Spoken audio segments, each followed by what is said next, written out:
এক ছাগলে কি না করে। আমার এই ছাগলটা দেখতে যেতে খুব ইচ্ছা করতেছে। সরি, ছাগল ওই যে সাদেক এগ্রোর যে ছাগল এনবিআর এর, তো সাবেকই বলতে হয় যেহেতু অলরেডি তাকে ওএসডি করা হয়েছে।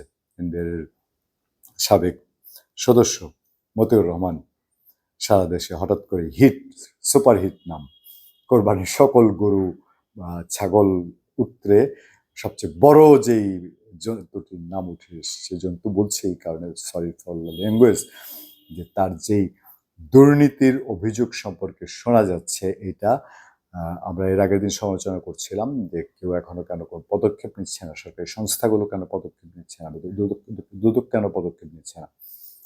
আজ সেই পদক্ষেপগুলো নেওয়া হওয়ার কারণে নিশ্চয়ই তাদের মধ্যে সন্দেহ তৈরি হয়েছে, ফলে আমরাও বলতে বাধ্য হচ্ছি যে যেই লোক এনবিআর এর সদস্য থাকা অবস্থায় শত কোটি টাকার, হাজার কোটি টাকার মালিক হতে পারে, শত শত বিঘা জমির মালিক হতে পারে, সেই লোক কি আসলে মানুষ কিনা, এই প্রশ্ন তো অবশ্যই তোলা যেতে পারে।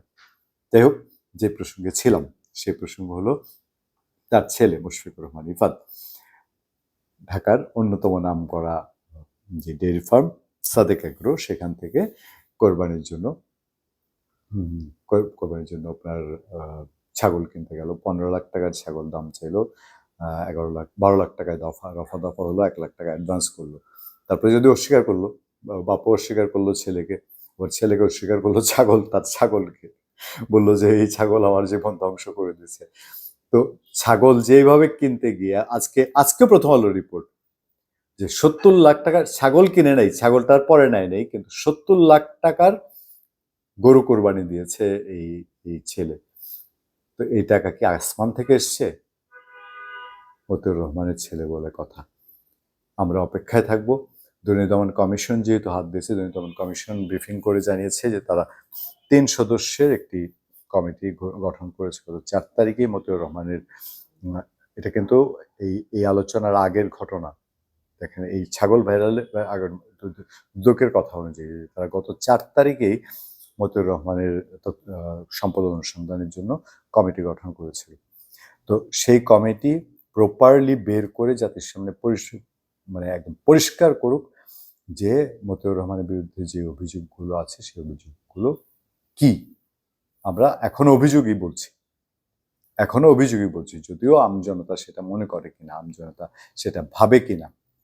কারণ যার এনবিআর এর পরিচালক, যার প্রচুর ইলিগেল কাজ আছে, তিনি ব্যবসা করেন, তিনি শেয়ার বাজারের একজন লর্ড হিসাবে পরিচিত, তো সেই মানুষের ছেলে, তার যখন ওই দামি দামি এত এত গাড়ি থাকে, যখন কথা ওঠে তার কানাডাতে বাড়ি আছে, তো সেই লোকের সম্পর্কে আপনার কথা বলতে গেলে আমাদের আসলে ক্লিয়ার করে বলে উঠতে ইচ্ছা করে, কিন্তু আইনের ফাঁক ফোকর থেকে যায়। তো আমরা সেই জন্য অপেক্ষা আছি দুর্নীতি দমন কমিশন কোন জায়গাটায় যায়। পাশাপাশি একটা আশার আলো যে সোনালী ব্যাংকের পরিচালনা পর্ষদে তিনি ছিলেন এবং সেইখানকার মিটিংয়েও তাকে আর অ্যালাউ করা হয়নি, তাকে যেতে না করা হয়েছিল, এবং আর যেন কোনো মিটিংয়ে না যান সেটা নিশ্চিত করা হয়েছে। পত্রপত্রিকার খবর যে সেই পদটিও তিনি হারাবেন।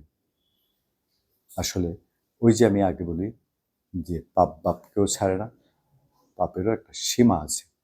সেই সীমা যখন লঙ্ঘন করে কেউ, তখন আসলে এই ধরনের হেনস্থা ছাড়া কোনো মানুষের কিছু হওয়ার কোনো সুযোগ নেই।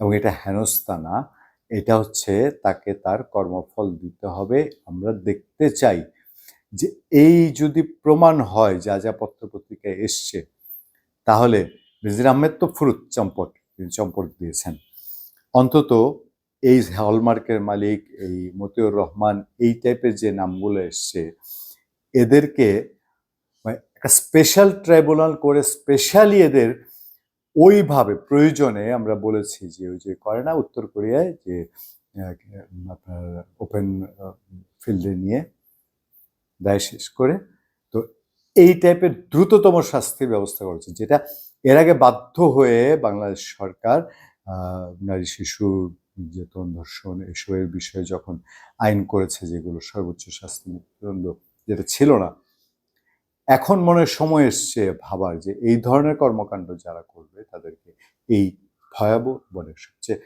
মানে নজির রাখার মতন, যেগুলো কোনোদিন কেউ ভুলবে না, সেই ধরনের শাস্তির মুখোমুখি করা উচিত, যাতে ভবিষ্যতে কেউ আর এই অপকর্মগুলো করার সাহস না পায়। ধন্যবাদ সবাইকে, ভালো থাকবেন, সুস্থ থাকবেন, আবার দেখা হবে, আবার কথা।